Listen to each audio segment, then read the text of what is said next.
मुसीबत में अखिलेश यादव छूटता, मुस्लिम और यादव वोट बैंक टूटता, गठबंधन मजबूत होगी बीजेपी। अखिलेश यादव पर भारी पड़ेगा 8 फरवरी का यह दिन। एक दिन में टूट पड़ा अखिलेश यादव पर सबसे बड़ा संकट। योगी से भिड़कर बड़े संकट में फंस गए अखिलेश। मिल्कीपुर की हार से डिंपल यादव भी हो गई परेशान। कैसे योगी ने सिर्फ मिल्कीपुर जीतकर अखिलेश यादव की भविष्य की राजनीति पर लगा दिया ताला। इस खबर ने पूरे यूपी को हिला डाला। जी, उत्तर प्रदेश के पूर्व मुख्यमंत्री और समाजवादी पार्टी अध्यक्ष अखिलेश यादव के लिए शनिवार का दिन एक काले अध्याय की तरह रहा। ये दिन वो जिंदगी में कभी नहीं भूलेंगे।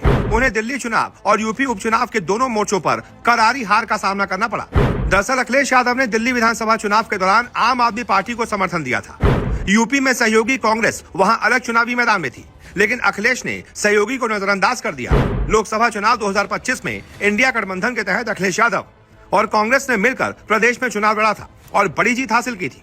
लेकिन दिल्ली चुनाव आते आते अखिलेश यादव और कांग्रेस के बीच दूरियां बढ़ती दिख गईं। दिल्ली चुनाव के दौरान अरविंद केजरीवाल के साथ मंच शेयर करते हुए समाजवादी पार्टी अध्यक्ष ने कांग्रेस पर संकेतों ही संकेतों में निशाना भी साधा था। इसको लेकर प्रतिक्रिया यूपी तक से आई थी।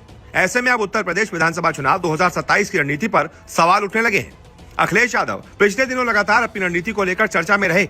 दरअसल लोकसभा चुनाव 2024 में बड़ी जीत के बाद माना जा रहा था कि विधानसभा चुनावों में अखिलेश यादव अपनी दमदार उपस्थिति दिखाते नजर आएंगे। लखनऊ छोड़कर दिल्ली जाने को भी इसी नजरिए से देखा जा रहा था।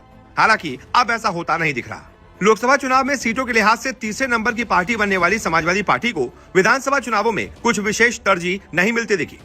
अखिलेश समाजवादी पार्टी को पहले ही राष्ट्रीय स्तर की पार्टी बनाने का ऐलान कर चुके हैं, लेकिन विधानसभा चुनावों में कांग्रेस की ओर से उन्हें खास तवज्जो नहीं मिलती दिखी। मध्य प्रदेश विधानसभा चुनाव के दौरान जिस प्रकार से कांग्रेस ने समाजवादी पार्टी को अलग थलग किया था, उसने ये भी संकेत दे दिए थे कि जब लोकसभा चुनाव होंगे तो दोनों साथ में आ जाएंगे, लेकिन अलग अलग राज्यों के विधानसभा चुनावों में कोई आसपास नहीं होगा, सब अलग अलग लड़ेंगे। हरियाणा और जम्मू कश्मीर विधानसभा चुनाव में भी कुछ यही हाल दिखा। पार्टी वहां अपने उम्मीदवार उतारना चाहती थी, लेकिन कांग्रेस की ओर से ग्रीन सिग्नल नहीं मिला। दोनों राज्यों में समाजवादी पार्टी ने उम्मीदवार नहीं उतारे। महाराष्ट्र विधानसभा चुनाव में करीब दर्जन भर सीटों पर समाजवादी पार्टी ने दावा किया। कांग्रेस की ओर से महज 2 सीटों पर सपा को समर्थन दिया गया। अब देश में तरजीह न मिलने का असर यूपी में भी दिखा। उत्तर प्रदेश में जब विधानसभा उपचुनाव का ऐलान हुआ तो कांग्रेस और समाजवादी पार्टी गठबंधन के तहत मैदान में जाने की तैयारी में थे। कांग्रेस की ओर से लोकसभा चुनाव के बाद से ही विधानसभा उपचुनाव की तैयारी चल रही थी। हालांकि ऐन मौके पर समाजवादी पार्टी अध्यक्ष अखिलेश यादव ने कांग्रेस को झटका दे दिया।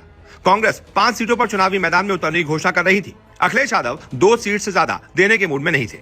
ऐसे में कांग्रेस ने उपचुनाव में उतरने से ही मना कर दिया। अब 2027 का विधानसभा चुनाव सामने है। अखिलेश यादव 10 सीटों पर हुए विधानसभा उपचुनाव में 8 सीटें हार चुके हैं। ऐसे में उनके सामने कांग्रेस के साथ गठबंधन की स्थिति में बार्गेनिंग पावर कमजोर होती दिख रही है।